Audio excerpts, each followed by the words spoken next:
Assalamualaikum warahmatullahi wabarakatuh. Perkenalkan, nama saya Nil Sapriana dengan NIM 23111032 dari kelompok 11.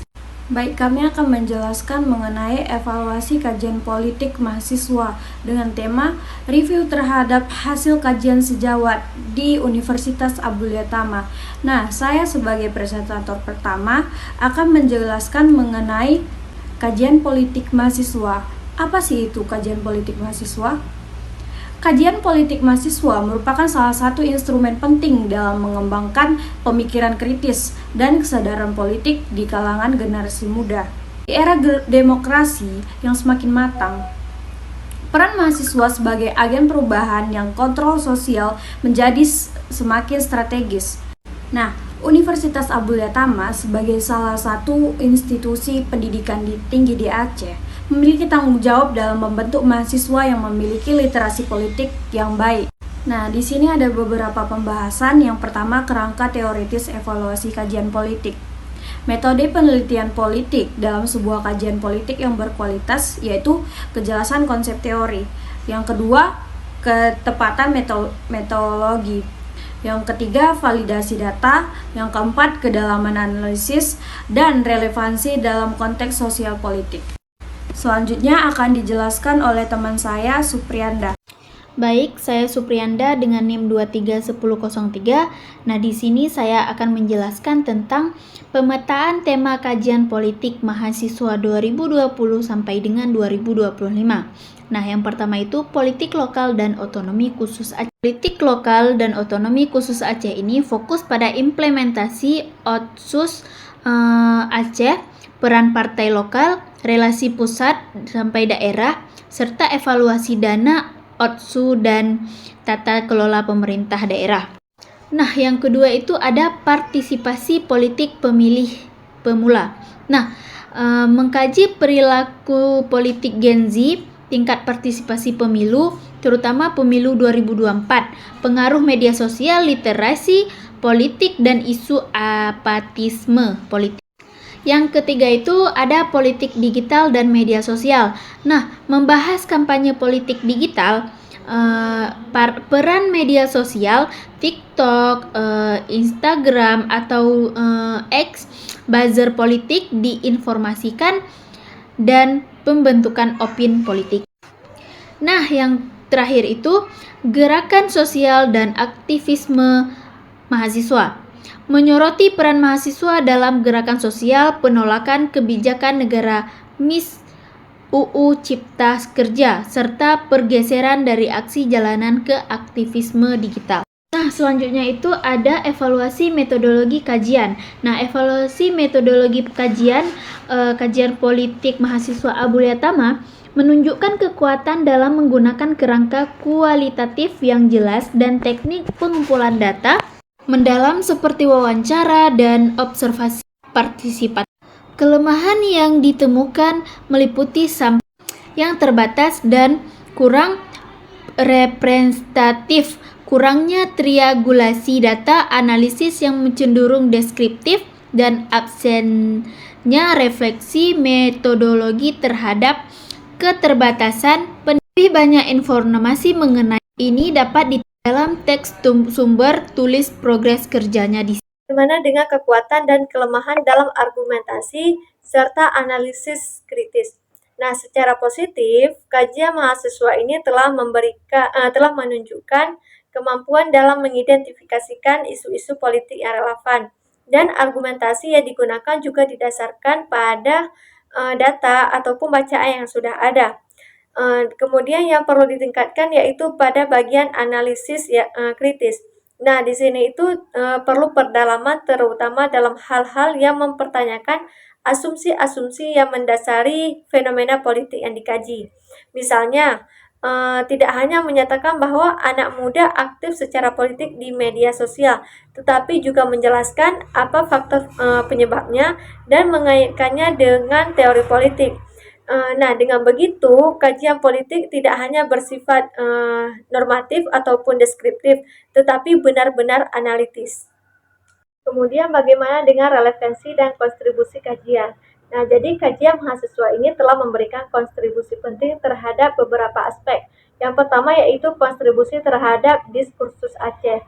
Nah, kajian tentang politik Aceh ini telah membantu memberikan penjelasan terhadap bagaimana otonomi khusus dan kanun dijalankan di Aceh. Nah, yang kedua itu yaitu pengayaan literatur politik mahasiswa. Jadi, dengan adanya kajian partisipasi politik pemilih pemuda ini telah menambahkan literatur tentang perilaku politik generasi digital dengan adanya media sosial. Dan yang ketiga itu yaitu dampak terhadap kesadaran politik. Nah, dengan adanya kajian politik ini telah meningkatkan literasi terhadap mahasiswa sehingga mahasiswa itu lebih peka dan lebih kritis terhadap isu-isu politik yang ada. Saya Maulidia dengan NIM 23111029. Nah, di sini saya akan menjelaskan mengenai perbandingan dengan standar akademik. Secara komparatif, kajian di Universitas Abu Yal Tama menunjukkan kompetitif dalam pemilihan tema dan relevansi kontekstual. Namun, mendapat kesenjangan atau gap dalam rigor metodologis dan kedalaman analisis teoritis. Kajian dari Universitas Abu Yal Tama atau kajian dari universitas lain yang memiliki tradisi penelitian politik yang lebih mapan, cenderung lebih sistematis dalam menggunakan metode campuran atau mixed methods. Nah, dan lebih canggih dalam analisis data.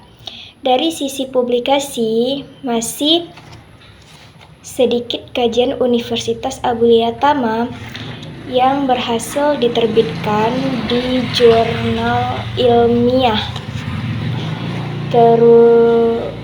Terlebih lagi terakreditasi yang mengindikasikan perlunya peningkatan dalam standar penulisan akademik dan penyesuaian dengan kriteria publikasi ilmiah. Saya Cut Nur Fadila, saya presentator yang kelima akan melanjutkan menjelaskan tentang rekomendasi peningkatan kualitas, yaitu yang pertama aspek metodologi. Mahasiswa perlu mendapatkan pelatihan metodologi penelitian yang lebih intensif, khususnya dalam desain penelitian, teknik pengambilan sampel, dan analisis data. Tujuannya agar penelitian yang dilakukan lebih sistematis, valid, dan dapat dipertanggungjawabkan secara ilmiah. Dan yang kedua yaitu penggugatan teori. Mahasiswa didorong untuk memperbanyak membaca literatur teoritis, terutama buku akademik, jurnal nasional, dan internasional. Penguatan teori penting agar penelitian memiliki dasar konseptual yang kuat dan relevan dengan perkembangan ilmu pengetahuan. Dan yang ketiga yaitu peningkatan rigor akademik. Penerapan per-review antar mahasiswa sebelum penelitian difinalisasi dapat meningkatkan kualitas kajian. Melalui saling menilai dan memberi masukan, mahasiswa dapat memperbaiki kekurangan, meningkatkan ketelitian, dan menghindari kesalahan akademik.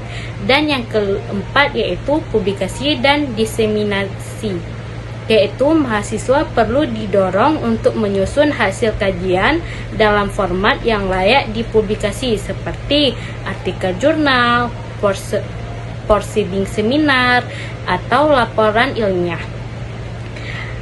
Yang kelima yaitu kolaborasi dan jejaring, yaitu mendorong kolaborasi antar mahasiswa dalam penelitian kolektif dapat memperkaya sudut pandang, meningkatkan kualitas ide, dan membuat pembagian tugas lebih efisien. Dan kolaborasi juga membantu mahasiswa belajar bekerja dalam tim dan membangun jejaring akademik. Baik, kesimpulan dari kelompok kami yaitu kajian politik mahasiswa Universitas Abu Yal Tama periode 2020 sampai dengan 2025 yaitu menunjukkan kepekaan yang baik dalam memilih tema politik yang relevan dan kontekstual, yaitu meskipun demikian kualitas metodologi dan kedalaman analisis masih perlu diperkuat, khususnya dalam integrasi antar kerangka teoris dan data empiris. Secara umum, kajian-kajian tersebut berkontribusi pada pengembangan politik lokal. Namun dampaknya masih terbatas karena belum banyak dipublikasi pada forum akademik yang lebih luas. Baik, sekian dari saya. Assalamualaikum warahmatullahi wabarakatuh.